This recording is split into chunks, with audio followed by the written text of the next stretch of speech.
Érica, Leandro, pais, padrinhos, convidados, por favor, tomem assento.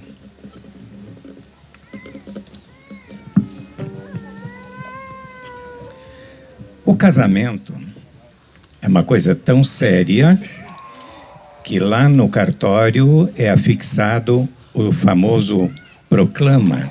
É uma exigência da lei para possíveis impedimentos em qualquer lugar do Brasil. E o celebrante ético, sério, também é obrigado a fazer duas perguntas.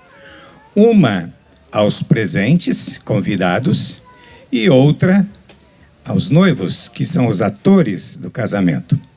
Então agora eu pergunto primeiramente aos convidados, se há entre todos alguém que conheça algum impedimento para que este casamento aconteça, que se pronuncie agora, por favor. Pode continuar. Que bom. Agora aquela pergunta que eu tenho que fazer aos nubentes.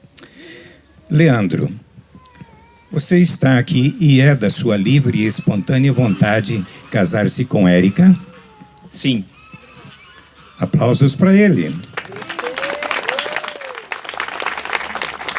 Érica, você chegou tão esplendorosa e é da sua livre e espontânea vontade casar-se com Leandro?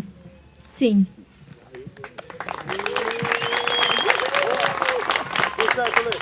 Cumpridas as formalidades, nós podemos dar sequência a essa cerimônia. Paulo, um pregador do cristianismo, falou sobre o amor. E ele falou não para noivos, mas para a humanidade.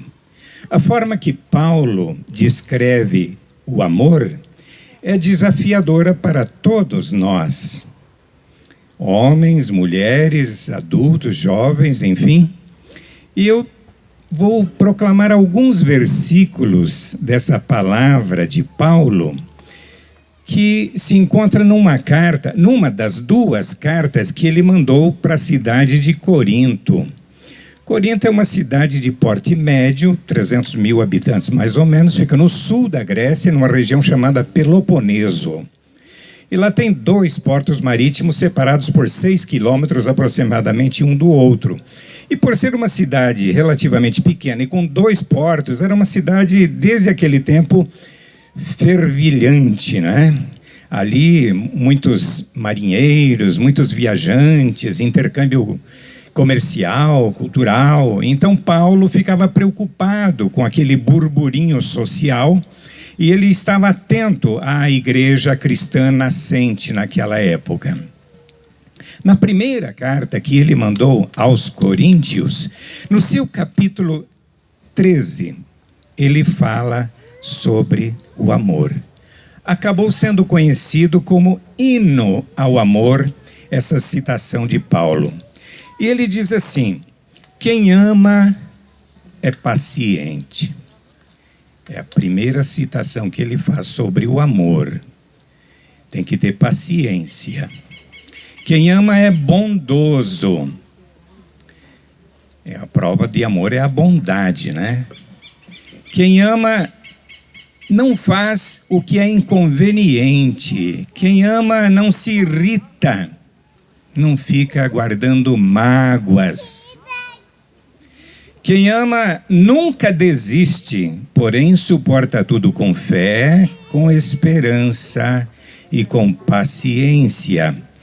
Paulo começa e termina a sua carta falando da paciência, o que é para nós um indicativo de que a paciência é um ingrediente fundamental para aquela pessoa que diz assim: eu sou do bem, eu pratico o amor. Em casa, com os familiares, pai, mãe, irmãos, filho, com vizinhos, com colegas de trabalho, nas relações acadêmicas, de comércio, ou qualquer outra. Paciência. E para que essa tal paciência? É para estabelecer diálogo, para ouvir o outro, não é? Então, tem 4 palavrinhas coincidentemente começadas com a letra P que preservam o casamento até o fim da vida, que é o desejo de vocês. Estou nessa área há exatos 51 anos.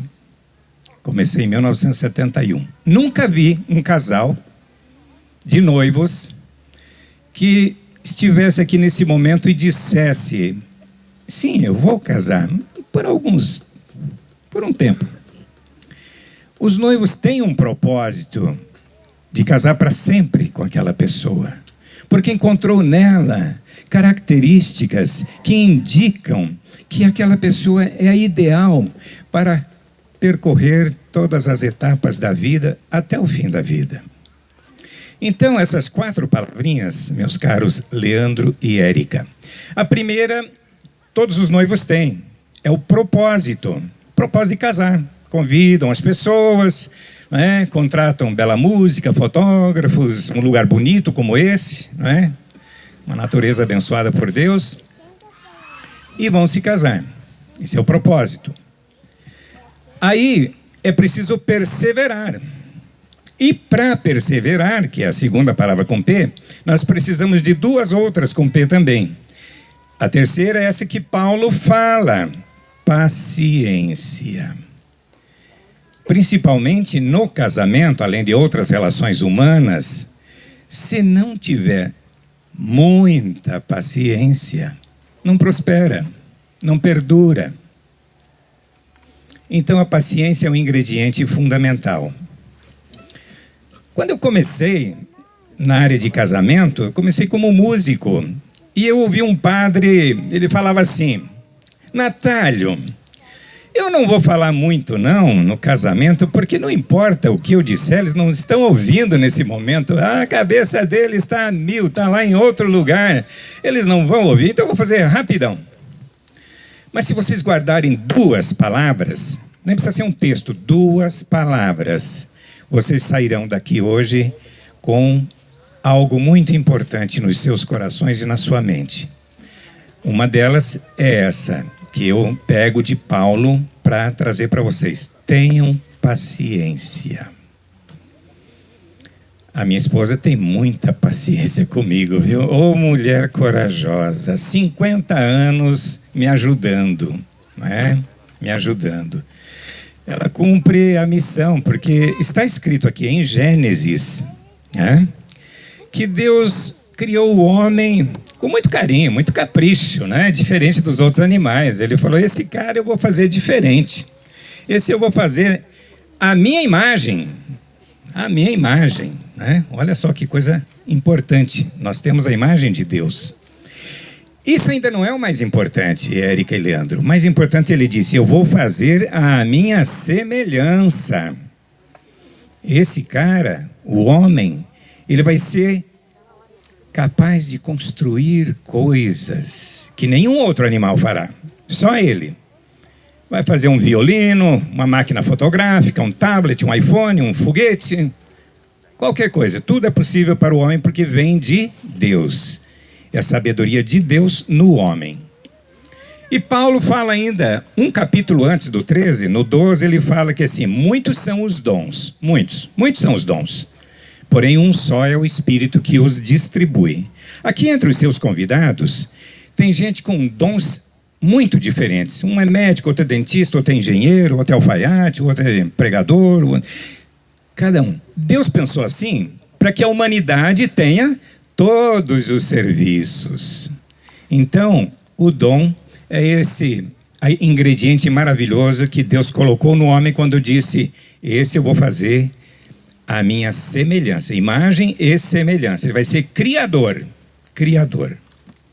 Então, nós vamos encerrando dizendo o seguinte: a 4ª palavra, com a letra P, que os preservará nesse casamento até o fim da vida, é o perdão. Quando a paciência estiver no seu limite, aí você lembra do perdão. Porque amanhã serei eu a precisar do perdão. Nós temos que ter essa gratuidade do perdão como Deus nos concede todos os dias. Imagine quantas vezes por dia nós precisamos do perdão de Deus. Então, casal que ouve um ao outro, conversa, em vez de discutir, dialoga, mesmo que o pavio seja curto, mesmo que esteja estourando, dialoga, ouve um ao outro, e depois aquele que reconhecer que não estava no melhor caminho, tem que ter a humildade de dizer, olha, realmente a sua ideia é melhor que a minha. Muito obrigado, porque se não fosse por você, eu caminharia no erro. E quem iria me corrigir lá fora seria o mundo. E o mundo não corrige com doçura, gentileza, amabilidade, amor. O mundo nos impõe sacrifícios, nos impõe correções duras. Então, ouçam um ao outro ao longo da sua vida, não é? E quando precisar, tenham a humildade de dizer, amor, me perdoa. Você não conseguir falar perdoa, está enroscado que fala desculpe, foi mal, né? Vou fazer melhor, vou me corrigir. E é assim que a gente avança no casamento, décadas após décadas. Há um ditado por aí que duas cabeças pensam melhor que uma. E é por isso que quando Deus falou assim, não é bom que o Leandro esteja só, eu vou fazer para ele uma ajudadora, eu vou criar para ele especificamente, né, para o Leandro eu vou fazer a Érica, porque ele sabe de tudo antes de todos. Então ele está te dando de presente uma ajudadora. E quando Deus programa alguma coisa, ele programa com perfeição. Então ele sabia que um homem inteligente como você, vejo no seu olhar, teria que ter uma companheira equivalente à sua altura, não é? Então é isso que diz a Bíblia. Alguém que o dignifique, que o acompanhe agregando valores, que o aconselhe. Eu passei mais 30 segundos para dizer assim, as mulheres, Leandro, as mulheres têm algo que nós não temos, é delas, sabe? É o sexto sentido. Isso permite a elas entendimento mais rápido do que o nosso. Elas não são mais inteligentes do que nós, mas elas têm elas estão assim, ó, num nível de igualdade, mas a velocidade da percepção da mulher é incomparável. Elas chegam muito antes de nós. Isso é próprio delas, tá? Então o homem sábio, ele ouve a mulher.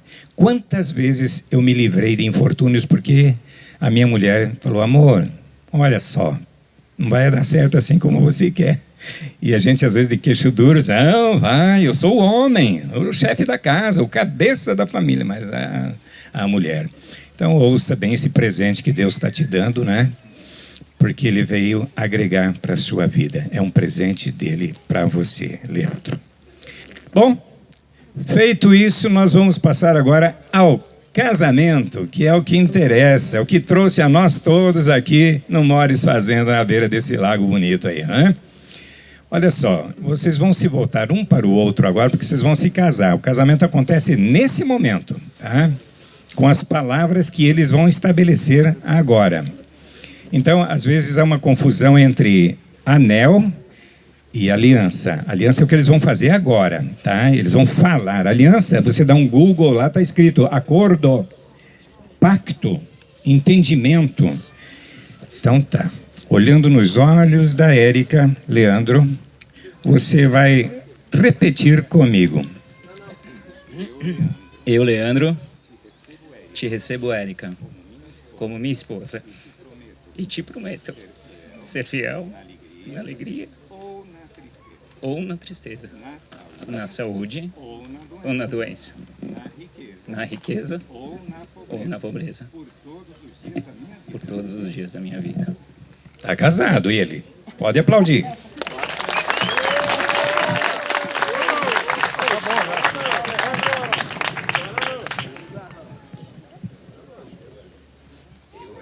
Eu, Érica, te recebo, Leandro, como meu esposo. como meu esposo. Prometo ser fiel. e te prometo ser fiel na alegria ou na tristeza, na alegria ou na tristeza, na saúde ou na doença, na saúde ou na doença, riqueza ou na pobreza, na riqueza ou na pobreza, por todos os dias da minha vida. por todos os dias da minha vida.